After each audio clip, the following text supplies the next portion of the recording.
I'm Sarah Lynch, and you are listening to Your Next Move, audio edition, produced by Inc. and Capital One Business. Today's episode comes from the Your Next Move vault and is a conversation between host B. Dixon and Henri Pierre-Jacques, the managing partner of Harlem Capital. In their conversation, they discuss what Henri looks for in companies he wants to invest in, his commitment to bolstering diverse founders, and his wish to inspire founders to create companies. Here is B's conversation with Henri Pierre-Jacques. Enjoy.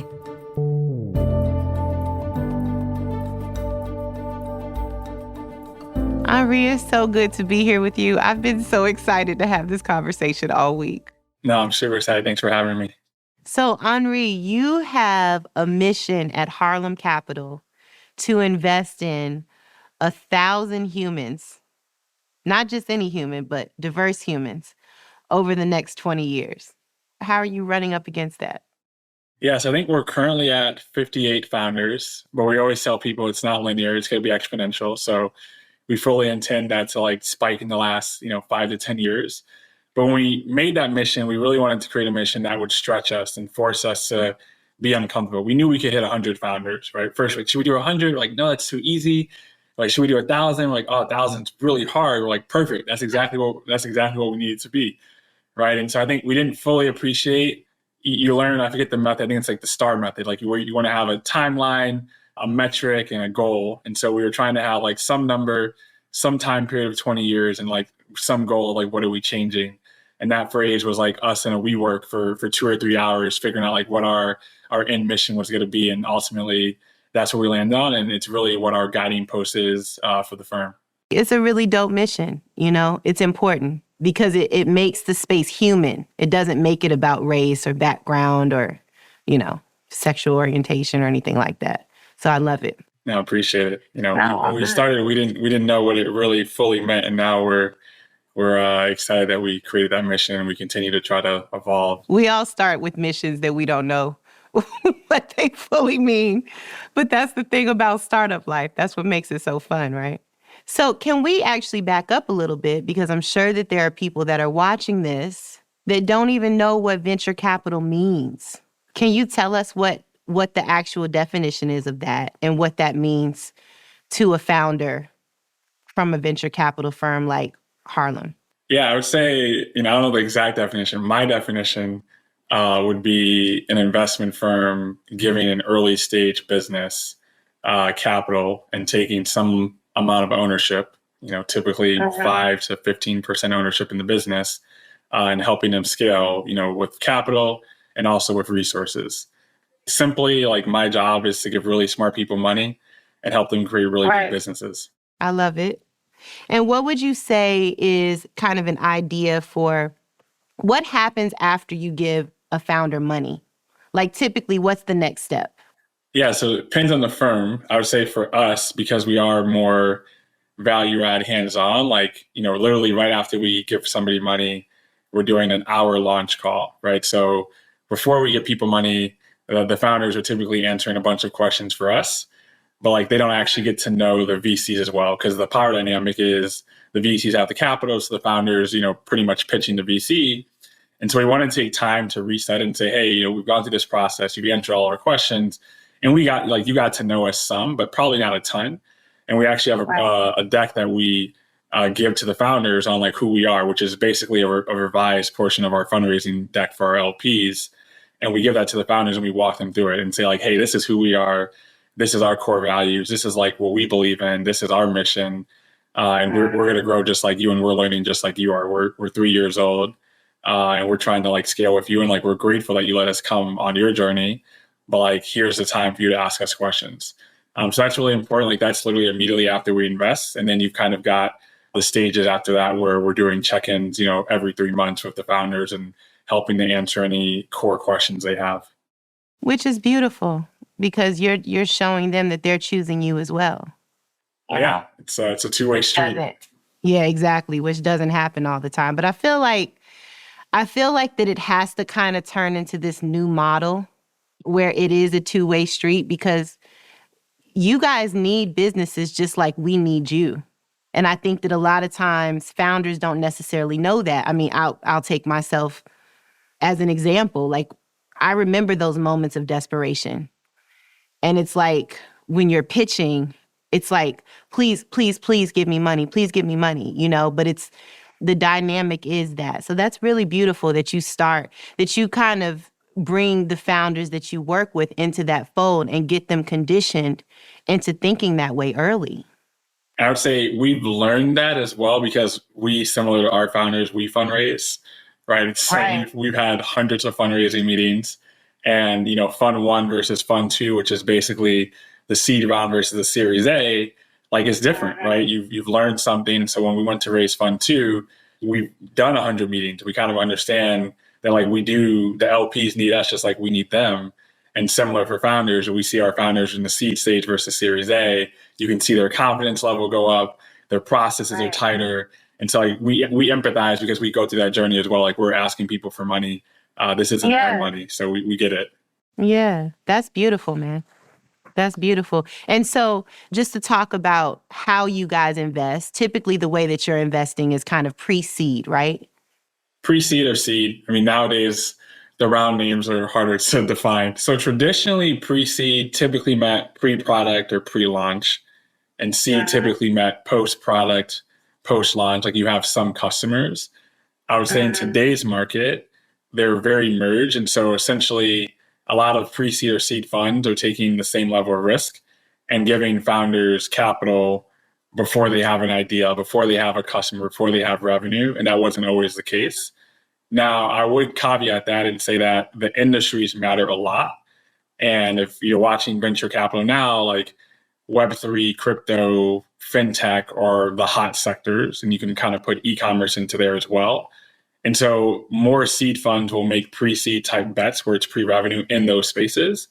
But in other sectors that are maybe more consumer focused or hardware focused, there's going to be a little bit more of a higher bar. So I always tell founders, like, you see the Crunchbase, the TechCrunch articles, but understand like the market you're in matters a lot for the level of traction of the stage of business you have to be at for VCs to give you capital. And it's hard to know because it's very nuanced. And is Harlem Capital investing in certain types of businesses? Like, do you like more tech-driven companies? Do you like more companies that are kind of focused on consumer packaged goods? What would you say is kind of your sweet spot? Yes, I mean, we remain agnostic. Like our core is Black, Latino, and women founders. Like that's our mission, and 100% of Fund 2 is in that. But I would say 80% of our deals are in 4 sectors. So Web3, fintech, e-commerce, and enterprise SaaS. That's like the 4 sectors that make up 80% of our deals. The other 20% are largely just founder bets into markets we don't know as well, right? So whether that's the deal we just invested in, House of LRC, which is Russell Wilson and Sierra's fashion line. Like we'll take bets in spaces where we don't typically know, but like we love the founder, we don't know the market as well, and we just still want to like back that founder. I love that. I met them recently and they were talking about their company. That's amazing. They're great people. They are. They're really beautiful humans. So will Harlem Capital go past seed? We'll do Series A as well. Okay, so that's we do a lot. Yeah, y'all will do a lot. How did because you used to be an angel investor, and then you transitioned into being, obviously, in this venture capital world. What was that transition like? Unplanned. So the best things are. So I was in private equity, which essentially, instead of venture where you're getting minority ownership, you're taking majority ownership and you're buying the companies. So I was in private equity before, and my partner, Jared, was my cube mate in PE. And we said, hey, like, why don't we start doing what we're doing at work for ourselves? And we were buying companies. And so we said, hey, why don't we give companies money and start getting ownership? So essentially angel investing, not knowing that was what the word was. We did that for 2.5 years. Jared and I got to Harvard Business School. We were roommates, started recruiting. And essentially, really the switching point was when we were recruiting, we'd worked at a Black-owned private equity firm. And we didn't want to work for a firm with no Black partners, which was essentially 99% of firms. And then also, we wanted to invest into people of color because that's what we had been doing while we were angel investing, which now is, 0.5% of all firms. And so it just became really clear early on, like in recruiting at business school, that if we wanted to actually do what we wanted to do, we essentially had to do it ourselves. And that's that's the moment. So we didn't go into business school saying like, hey, we're going to raise a fund. We thought we'd like raise maybe a side vehicle. Then we started recruiting, and it just became clear, like if we really want to stick to our mission and do what we want to do, like we have to raise a fund because there's really no one out there doing what we want to. And that's like really how we went from angel investing to being venture capital fund. But it was, very unexpected and kind of like forced based on what we were looking for. Mm-hmm. So when somebody's coming to you to essentially pitch you, what would you say that you're looking for from the founder? Because really you're investing in founders, right? You're investing in companies, but you're investing in the humans that are coming to present. What are you looking for in these companies when they're coming to you? Yeah, we have our triangle. So the founders, the market, the business, right? The founders definitely at the top of the triangle, by far most important piece. And we have a number of traits we look for in founders, whether that's nose for the money, visionary, passionate, etc. Like we have the metrics, but it doesn't mean like if you hit certain characteristics, like we're going to give you money. It's kind of a fluid situation. The market side, the 4 markets I mentioned, like we're very bullish on. So like that helps if you're not in those markets, and you have to be a better founder. And then from a business side, which is the least important, because whatever your business plan is at the seed or pre-seed is almost always going to change. But we do want to know that like you're thinking about the business, you're thinking about unit economics, and we believe that at scale, your business can be successful. But I would say like if I had to rank them, it's founder, market, and then business. And if you have 2 of those 3, you're usually pretty strong. If you have 3 of the 3, like that's great. 1 of the 3, if it's a founder, you don't have market, don't have a business, like you might still make the bet. But it does help to have 2 of the 3 where it's a strong founder, strong market, or strong founder, strong business. And how have you built the team behind you to be able to put the structure behind, understanding which of those 2 or 3 marks that they're hitting? And then on a second layer to that question is, what is your team like that's actually reaching out and talking to your founders every quarter, right? Like I understand that that's a board meeting, but it seems like you offer a little bit more support. We have 7 people. We're in 5 cities. We're super remote. I'm in Miami. The team's in New York, LA, DC, and Cleveland. 3 partners, 3 junior investors. And then we have a platform manager whose full job is to focus on companies that we've already invested in. So that's how the team's split up. And usually for like reviewing deals, it's 1 partner, 1 junior investor. And then we also have a very large intern program that we leverage. That's typically the deal team. Once we actually invest, to your point, some of our companies will do monthly meetings. So before this call, I had a monthly call with one of our companies. Some will do quarterly meetings. Some don't have them at all. I would say majority have at least monthly or quarterly, at least to start before the business kind of hits an inflection point. And then, what we do on a daily basis is we have a Slack with all of our founders. And so like our founders are constantly asking each other questions, or they're DMing us personally and asking questions, and that ebbs and flows, right? If you're fundraising for the Series A, like one of our companies is now, then I'm talking to the founder every day, right? Getting updates, like how what's going on. I'm doing references for the founder. And there could be slower periods where I'm talking to the founder once a month or once every 2 months. So there's not a consistent communication. It really depends on what are the needs of the founder. Like we're one of a few investors, so we know that the founder has multiple other people helping them, right? And so like the goal isn't like we need to be the one. It's just ultimately, are you getting the resources you need from us or from somebody else around the table? And we just want to make sure they're asking the right questions and the right person's answering that question. God, that's so amazing. That's incredible. How are you sourcing these deals, man? Like, how are you? People are coming to you. Are you coming to them as well? Like, how's that tracking?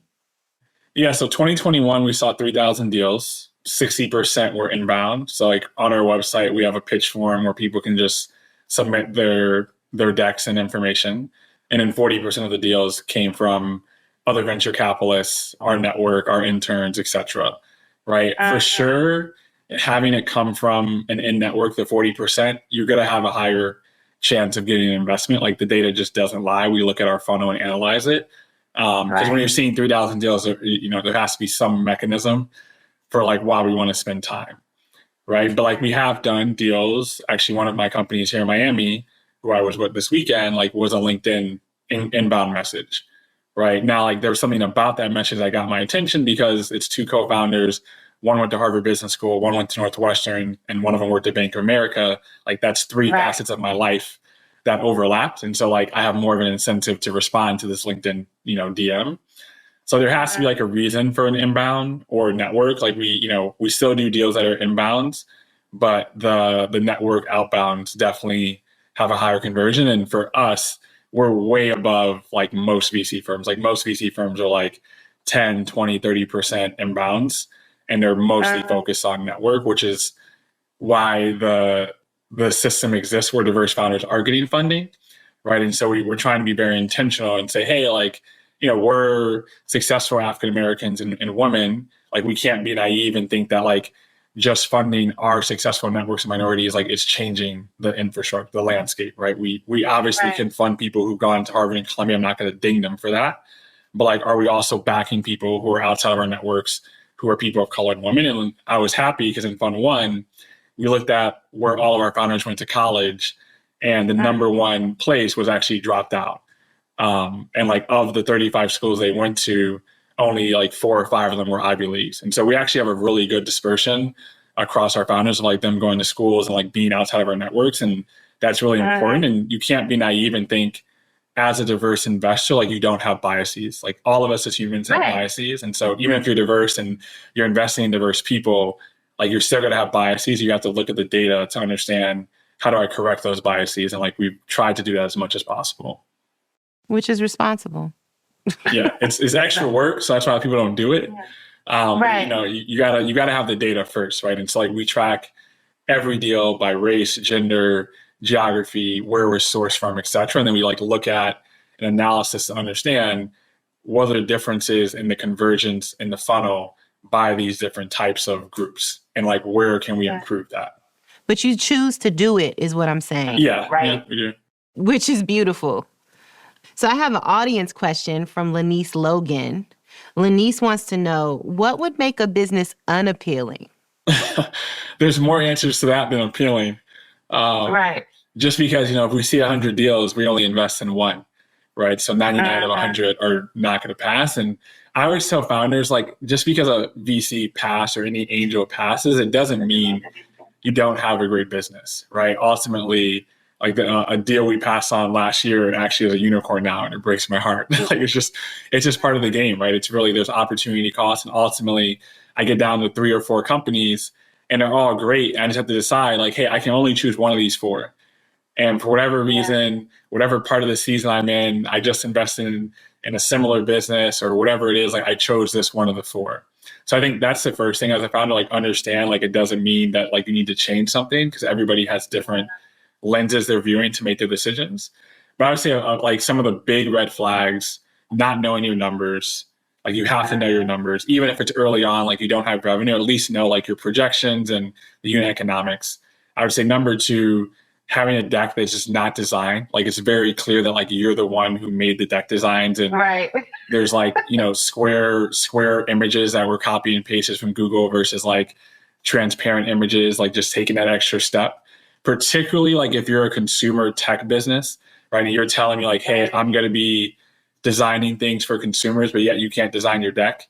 It's just not like, because ultimately all VCs are doing is they're trying to figure out, how do I think this translates to you getting customers, to you hiring talent, and to you raising capital, right? And so the way you present to me, how do you emotionally make me feel?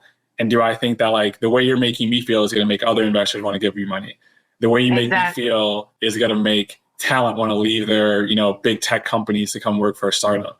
The way you make me feel as a customer, particularly if you're enterprise, is going to make me want to sign up for your product. And so that's why I think a lot of VCs probably, overweight like extrovert speaking, that like, which I don't think is necessarily great, but I do understand it. And I would say our best companies typically have co-founders where one is a CEO and one's a CTO. Because fundraising is a very different job from running a business. And just because you as a founder don't have the fundraising capabilities, like doesn't mean you don't know how to build a good business. And you have to be aware of like, hey, like there are 2 different jobs here, and raising capital is required to run my business. And like sometimes you need another founder, sometimes you don't. Some founders can do it both, but it doesn't mean you're not a good founder if you can't fundraise and run a business. Right. Because it doesn't mean that you're not a good founder, but you probably need to like up the ante and like because you're gonna have to learn, right? Because cash is king and nobody can really do that for you. You know? Like if you're the person that's founding the business, nobody is going to know it the way you do, is going to have the passion the way you do, is going to have the drive the way you do. So I'm personally of the camp that even if you don't know how to fundraise well, you're going to have to figure it out. And you do. Nobody, I mean, unless you went to school for it or, you know what I mean? But even when you went to school for it, you still have to get out in the world and do it. And that is just a horse of another color. We're fundraising, right? And so it's like you go from being an analyst in a bank, 45 people, and you're at the bottom of the totem pole to, going and talking to multi-billion-dollar institutions and asking them for billions of dollars. Like that wasn't like a natural transition. I think it helped that I already love interacting with people, but I could see that in like the challenges if you didn't have that natural instinct. Right. Because like you're just as employees, like you're not in many firms as employees, like you're not trained to speak your voice until you get to certain levels. Right. And so if you haven't gotten to whatever that principal or mid-career level is, like your job or your whole life has pretty much been like, here's the work, do it, and then hand it off to me so I can go like present it to the customer, present it to the team. So that's a hard transition particularly for a lot of younger founders who haven't like had that experience. It's an interesting transition, but it gets easier with time. It gets easier with time. I enjoy it. I think fundraising is fun, honestly. Yeah. Well, Henri, you don't count because you do this every day, Yeah, it's true. Founders have like these windows and they get super stressed and they're like, I want to get back to work.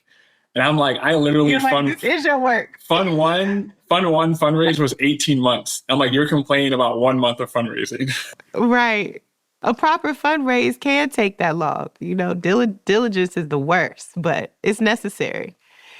Henri, what would you, if you had one piece of advice, I actually want two pieces of advice. One to future founders and then one to a future venture capitalist. What would that be?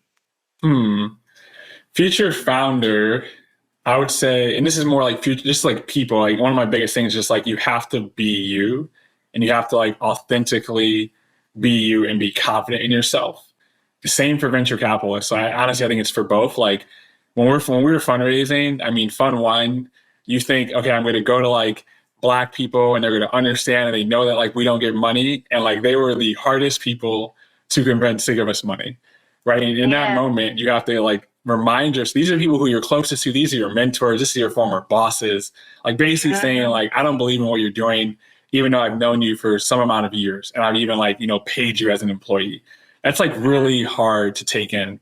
And you're getting it on a repeated basis.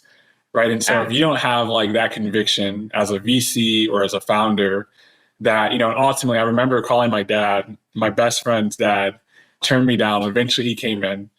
But when he turned me down, I called my dad and I was like, hey, like, my best friend's dad like didn't invest. He's really well off. Who's going to invest in me? Like, this is like I've known this guy for, 5-6 years. And my dad was like, ultimately, like, if people don't think you're crazy, then you're not dreaming big enough. Right. And so it's like, you kind of have to expect it. And I think there's this balance of like confidence and conviction and, ego. But I think ultimately it's implicitly implied. If you are a founder, you are cocky to some extent because you believe that you can create something that nobody else has created. That's pretty egotistical. Whether or not people want to say it, whether or not you come off as humble versus confident, like there is an inner cockiness or confidence to you to say, I'm going to go out and do something nobody else has tried before. Right. And you have to own that. You have to be comfortable with that. And now like there's balance as to how you present that externally. But internally, you better have that full cockiness turned all the way up. Right. And you can dial it back externally. Yeah. That's the biggest advice that I would give to either a VC or a founder. I think it's just important for anybody who wants to go out and do their own journey and understand like how to take those no's. You got to believe in yourself. Yeah. And sometimes others have to believe in you before you believe in yourself. For sure. I agree. But I think like what you said earlier, with your best friend's dad, he was really well off, and you just expected him to invest, right? Which would have been kind, it would have been noble, it would have been the right thing to do, especially because the work that you're doing is so important. But also, it's important to remember, they don't have to invest. Nope. Nobody owes you anything. You take it personally, though. You do. I mean, I've been there. I remember one of my friends works at Bain Capital. I remember complaining to him that somebody that I had pitched didn't invest, and I said words like supposed to. And he was like, B, nobody's supposed to do anything for you. If they're moved to do it, it's their money, it's their capital, then they're going to do it. But if not, that's their business. They don't owe you anything. So I think it's important to walk in neutral. It takes time. Because those first few, you're going to take personal. Like, it's just, no matter how much we tell you, it's inevitable. Exactly. And eventually you realize, like, especially now I'm on the other side and I'm investing in my friends and fund managers. And I just said no to one of my classmates from business school last week. And like, that wasn't easy. Or like, I know him, like our wives, like our friends. And it's like, it's not personal. Like there's opportunity costs. I only have so much capital. Right. And so I empathize now that like I'm on the other side and like, I'm like, oh man, I remember how that made me feel. And so it also makes me more cautious and like, say like, hey, this is why I'm passing, and kind of give more explanation so that my friends or people who I know, who I think are going to think that I think I'm going to give them money, don't feel the way I felt. Right. Which is beautiful. We're going to take a quick break and be back with more from B and Henri.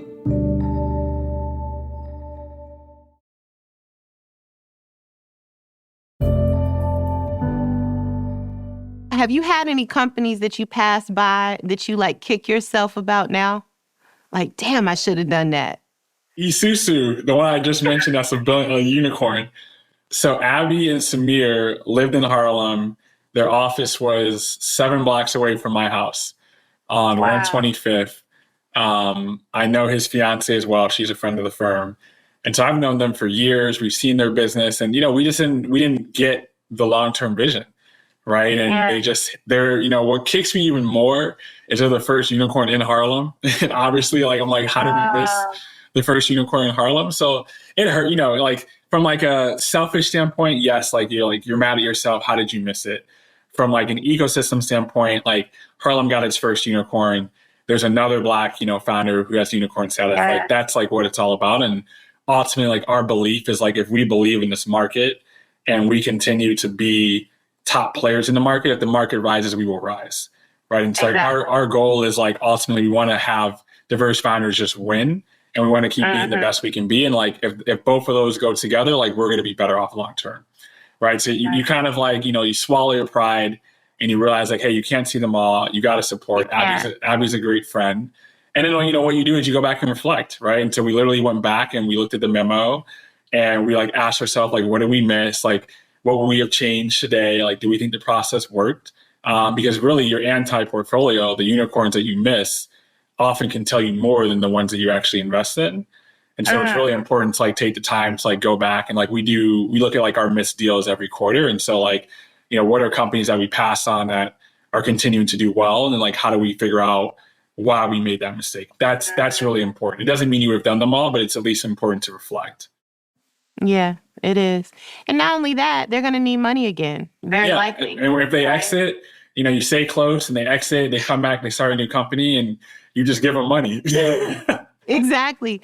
Or not even that. They may just be going into a Series B or something like that. Can you tell the humans that are watching this about how important it is to date the VC or the investor that you're interested in? Like, that doesn't just happen overnight. You don't just meet somebody and then next month you're investing. Like, you want to talk to those people every month or every quarter, get to know them. Like, what's your thought process on that? Yeah, it varies so much by founder. I would say I haven't actually done this analysis, but like we've invested in 39 companies. I would say of the 39 companies, maybe 6 or 8, like we have known the founder for at least a year plus. Right. So the majority of the companies we've invested in, we've known the founder for weeks to months. Right. Wow. And that was even before COVID too. Like before COVID, we didn't fly to meet founders in their cities. We're in 13 cities and now 3 countries. So we weren't flying to meet these founders. That's never kind of been our belief. Like we believe references work. So we do a lot of references, personal references. Yeah. If you had a pre-seed round, we talk to the investors from the pre-seed round, ask them like, hey, like how was the founder before selling and after selling? Because like, what you say to me while you're fundraising is very different than how you are like after you're fundraising. And so we want to understand like how similar is that person? Or are they just like pitching me and acting really nice and being responsive because they need my money? Right. And so we try to do a lot of those references. We do background checks, etc. But I would say the majority of the founders we invest in, like we've known for less than 2 or 3 months. And even sometimes like 2 or 3 weeks. That's just where the market is now. And you have to get comfortable with that. But yeah, it's, it could be uncomfortable, like to give somebody $2 million that you met 2 weeks ago. So, Right. like I think about where we went from angel investing $25,000. Then fund 1, we were doing $250,000 and we went to $750,000.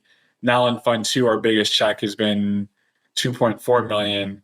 And it's like, man, like in like a 4-year period, we've gone from $25,000 to $2.5 million. So essentially like a 100x increase. And as you scale, you actually get more comfortable being uncomfortable. And that's really powerful. Because like before, to write that $2.5 million check, like we would have been doing diligence for months. Like, hey, I need to know your social security number. Right now, I can do it in 2 weeks. And so I think it's interesting. You can do diligence in 2 weeks, Henri? Yeah. I mean, we've done our fastest deal has been 48 hours from like first pitch to term sheet. Now, like those are unique circumstances where like we really love the investors or the founder has like a super particular background and we love the market, right? And ultimately, like we have to make this bet because otherwise we're not going to like see it in the future. So, I think it varies, but I would say yes, founders should try to at least get to know VCs. If not, try to get introductions to them where you're not going through kind of like their standard process or emailing. Still do it because it does work. Building relationships is important. Yeah, but the relationship, everything, like my old boss used to always say, everything in life's a people's business. And like, it just couldn't be more true. Like everybody's like, how's your job? What do you do? And I'm like, honestly, my job is just to meet as many smart people as possible. Like, that's it. Like, that's really as simple as it comes down to. I need them to think about me and I need to think about them all the time. That's real. I don't know if this is just the landscape of venture capital now, but things are a little different, right? The landscape, I think, is changing every single day. Do you find that you want your founders to stay private, to exit, or to go public? At some point, we always want you to exit because all of us need to return capital. I would say when we first started, we thought that M&A would be the exit strategy. Like if you look at like the number of companies that exited, M&A used to be the dominant factor. If you look at the last 3 years, I don't know the number delta, but the dollars are 80 to 85% is public, right? So there may be more companies that are getting acquired, but in terms of like who's actually generating the bulk of returns for venture, it's definitely the public markets. That's something that we've been thinking about recently because 2021 was such a big year for public exits.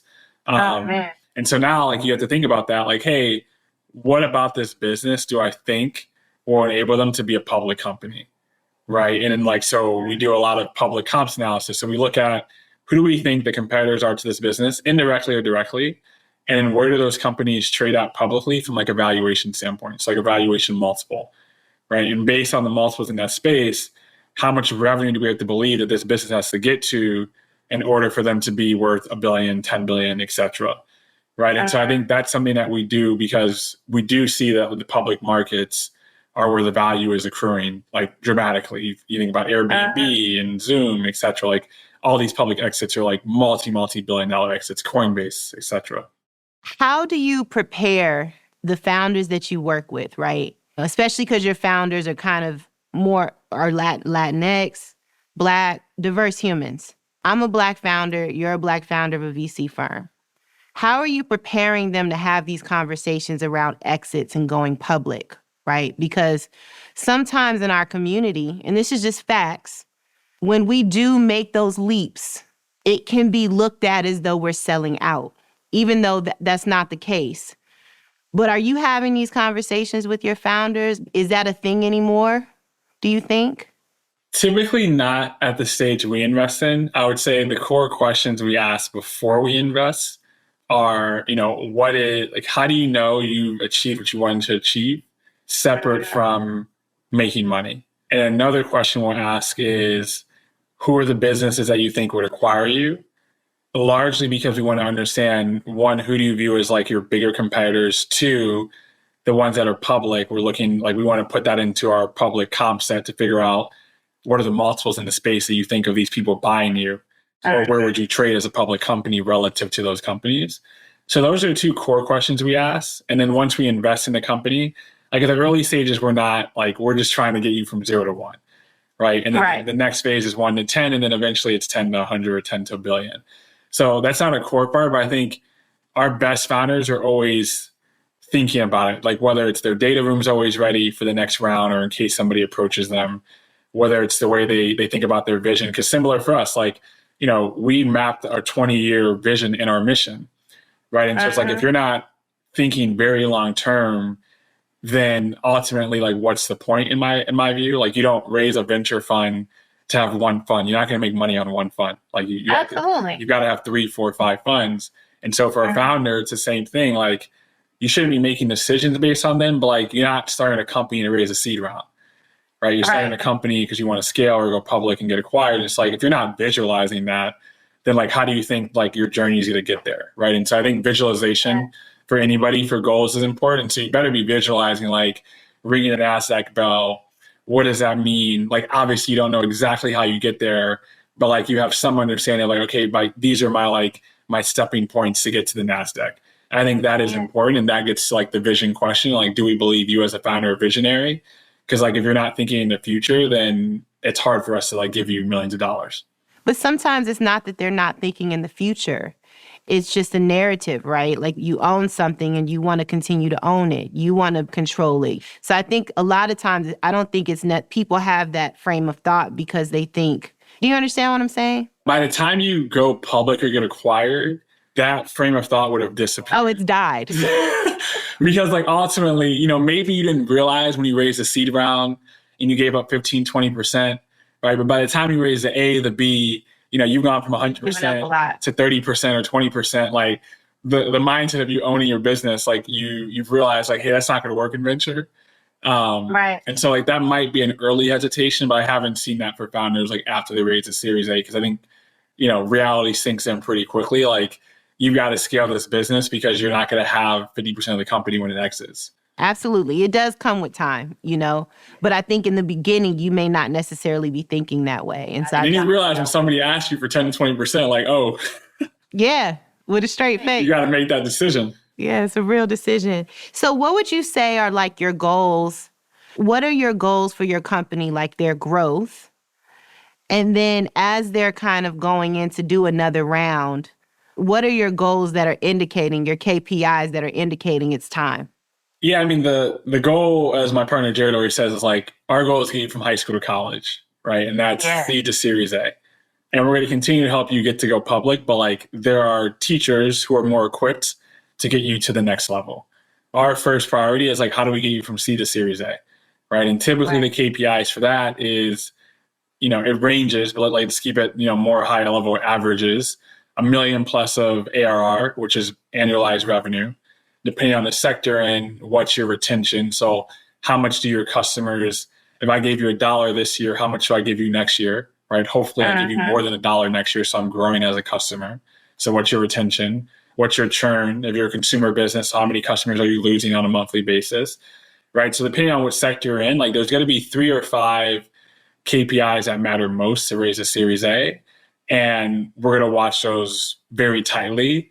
And you usually want to raise a Series A 12 to 24 months after the seed round. Sometimes it's longer, but I would say in today's market, that's happening for most of our companies within 24 months. And so you got to back into it. Okay, if I got to get to $1 million of revenue in 24 months and I'm at 0, you can basically project out what your growth rate is to get to that in 24 months, right? If I'm at this gross margin, I need to get to 50% gross margin, 24 months. Right. Like, how do I take out my costs to get there? Right. So those are things that we're trying to talk to our founders about. And it's an art and a science, but like, you definitely want to know, like, what are your top 3 or 5 metrics that you need to get to the Series A? And then how do we continue to focus on those? Mm-hmm. That's real. What would you say was the defining moment for you, when you knew that Harlem Capital was like on the trajectory, like you were there, you were in it, like you knew you were winning? I mean, there's a couple of defining, like what we call elevator moments. So one was when we decided to raise the fund. And I remember it vividly because it was January of 2018, and Jared and I were in our kitchen, which was our office because we were roommates. And Jared wasn't sold on fundraising yet, but I was like, hey, I don't want to recruit anymore. I can't work for non-people of color. Like, it's non-starter. So I actually got a fellowship from HBS where they basically were giving me money to like work on Harlem Capital. And so Jared didn't get the job he wanted. We had just gotten a Black Enterprise and a Forbes article. So like, people were hitting us up, the market was liking us. And I was like, hey, like, you didn't get your job. I've got this fellowship. Like, we're in like 2 major publications. Like, we don't even have a fund yet. Like, there's something here. Right. And so that was the first moment. And Jared agreed, and he said, okay, fine. Like, let's fundraise. The second big moment was that summer we raised $3 million, and we came back to campus, our second year of business school, and we started recruiting because you were like, hey, we can't graduate business school with $3 million. Like, you only get 2%, which is $60,000. Like, that's not going to work. So we started recruiting, and then we got $1 million from our first billionaire. And he's like a very big legend in the private equity space. I love that. Our first billionaire. Yeah, it's the first. And so it was like that moment, we went from 3 to 4 million, but that $1 million was worth 10 million. So like, to the point I was saying before, like, we believed in ourselves, but like, this million was the belief from somebody else that like gave us the extra conviction to stop recruiting and say, okay, like, if this person who literally created private equity is giving us $1 million, like, we have to go for it. Right. And so we literally like stopped recruiting. We closed on $2 million a month later, which was crazy because we were raising a $25 million fund. And everybody was like, you can't do a close on $2 million. And we were like, we got to start doing deals. We got this $1 million. We're going for it. Right. And so like, that was like a very important moment. I tell that investor and his wife like all the time. Like, I was on the Amtrak going from Boston to New York when we had the call. And like, I literally like put my hands in there on the Amtrak and screamed because like, it was just so significant. And so, yeah, those are like 2 of the moments I remember like vividly of like changing points of like Harlem Capital's journey. I love that. And with Harlem Capital doing all the beautiful work you're doing, like, how does that unlock you investing in diverse humans, right? And making that like your sole mission? What does that unlock for the venture capital space and for the human space? Yeah, so I'm actually working on our 2021 Diverse Founder Report, which is basically there's 870 Black and Latino founders who've raised $1 million in the history of the US based on what we can find.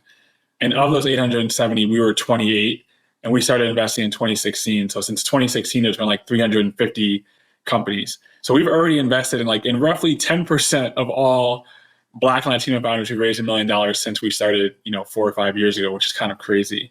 And so I think it becomes like cyclical. And our founders, they're friends now, like they literally hang out together, and then when other founders like see them, they reach out and say, hey, like, can we talk to you, or can we talk to Harlem Capital? And you can't be what you can't see, right? And so we're very public. One, because I think the last generation, for a number of reasons, including my former firm, like just couldn't be, right? Like you even think about, I'm a big basketball fan. You think about the Jordan era versus the LeBron era. Like just basketball players' voices are very different today than they were in the 90s, right? It's very similar for us as well as investors. And so like we're trying to use our platform to inspire founders to create companies. And I think the flip side is also inspire more diverse investors, because like Harlem Capital is not going to change this problem alone. Like it's going to take many of us.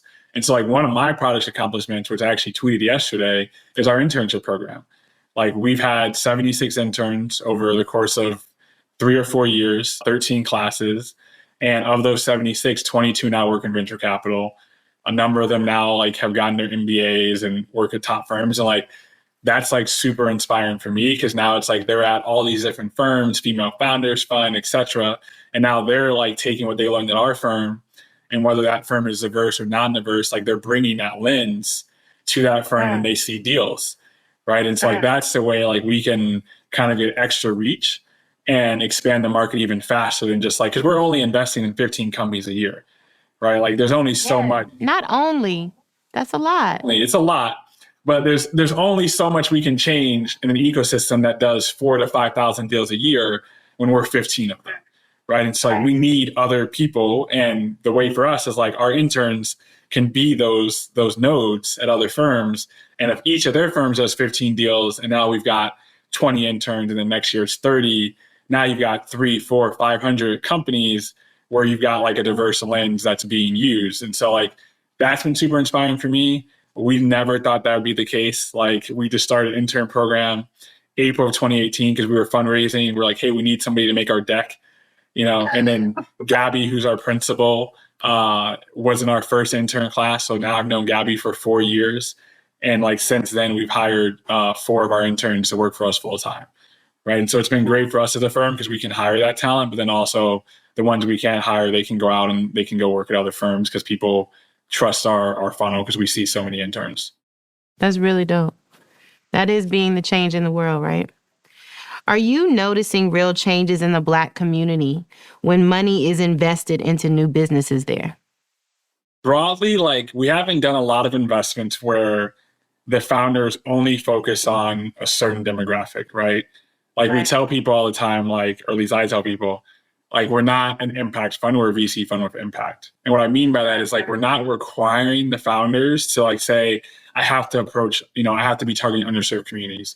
Or as a Black founder, I have to be targeting Black people. Because like other founders don't have those restraints. And it's not like you already have so many things against you. And so for me to say like, hey, like you have to like as a woman only serve women founders, like it just doesn't make sense in our view. Like there's nothing wrong with that. If you have that, like it's fine, but like it's not a requirement. So that's the first thing. Like we have founders working across different industries, and their race and gender and sexuality has nothing to do about whatever their end markets are. So that's something that we haven't focused on as much. But I would say the biggest change is that, and this has been proven across a number of Harvard and Yale studies, diverse founders hire more diverse employees, right? And so like, and diverse, if you're one of the early diverse employees, like you have more equity. And if you have more equity in the business that's successful, like you make more money and your family makes more money. And then not only that, if you're an early employee, then like when that business exits, like you see the PayPal mafia, like then you are like that can be 5 Black people who now go and start LinkedIn, Tesla, SpaceX, right? And so it's a long-term view, but I think the belief for us is that diverse people hire more diverse employees. If diverse companies win, those diverse people have money to either invest as angels, or if they go and start new companies, like they're going to be able to raise capital much easier. Now you have a new diverse company hiring more diverse people, and then it becomes cyclical, right? And this is, other communities have seen this for decades. And so that's like what we're focused on. Like our belief is that the largest driver in closing the wealth gap is through equity and ownership, right? And so there's also been studies on this, where if you look at a Black person versus a white person who has a 6-figure job and goes to Harvard Business School, over time, like the wealth gap actually doesn't close that much. Like the largest driver of wealth income in the US has been home ownership and passing that to your next person. Many millennials don't believe in home ownership, so I don't think that's going to change anything in the near term. Right. So number 2 after home ownership is equity in businesses, right? And so like it's pretty clear, like if I stayed at Bank of America, I probably wasn't going to become the CEO or C-suite, right? Like there's not a lot of Black people at the top at any of these firms. And so the only way you're going to get real equity is if you start your own business. And that's just the reality. Right. Like most of us, there's fewer Black CEOs in the Fortune 500 today than there were 20 years ago. So like good luck getting real equity at a Fortune 500 company. Right. And with the work that you're doing, because what you just said was important, right? Anybody that I talk to that wants to come to me for business advice, especially, obviously I talk to a lot of Black founders, as you do, right? Or just humans of color. And what I find a lot of times is we want to sometimes they want to zero in. What my advice is always sell your products to humans, right? Be that company. You don't have to necessarily, like you just said, only keep it focused to one race. You want to keep it generalized. Would you agree with that? I love that you use humans over people. Humans of color that's fire phrase. Thank By you. phrase. Yeah, I would say you can be targeted, right? Because I don't want to be hypocritical because we target people of color and women. Now, the reason we were intentional about targeting Black, Latino, and women, because, people wanted us to target Black people, we did the market analysis. And we said, okay, well, how many Black founders are there that have raised $1 million? And, we assume some percent, like, we're going to see it and some percent that we're going to win, right? And it was pretty clear early on, like, to us at least, based on our research, we could not be a Black-only focused fund.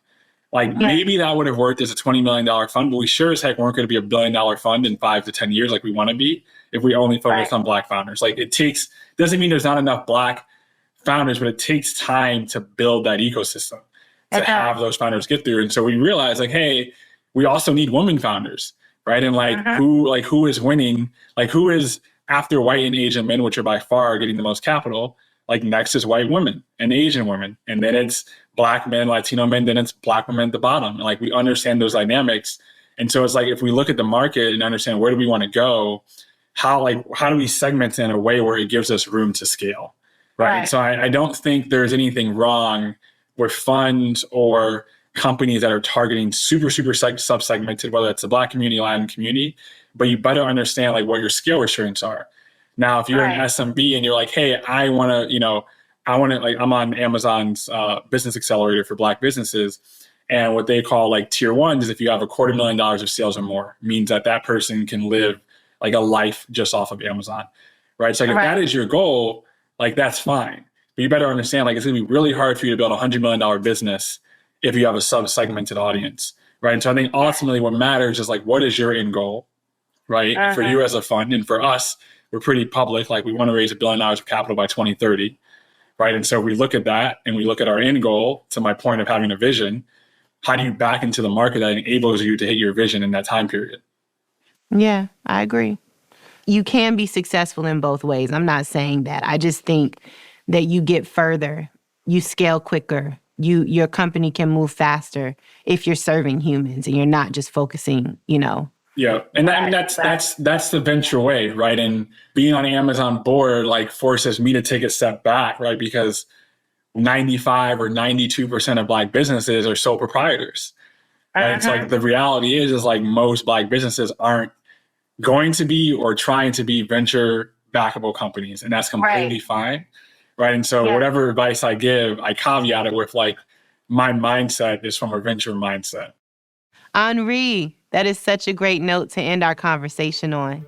Thank you so much for being here with us today to share your story and business perspectives. That's all for this episode of Your Next Move. Our producer is Matt Toder. Editing and sound design by Nick Torres. Executive producer is Josh Christensen. If you haven't already, subscribe to Your Next Move on Apple Podcasts, Spotify, or wherever you listen. Your Next Move is a production of Inc. and Capital One Business.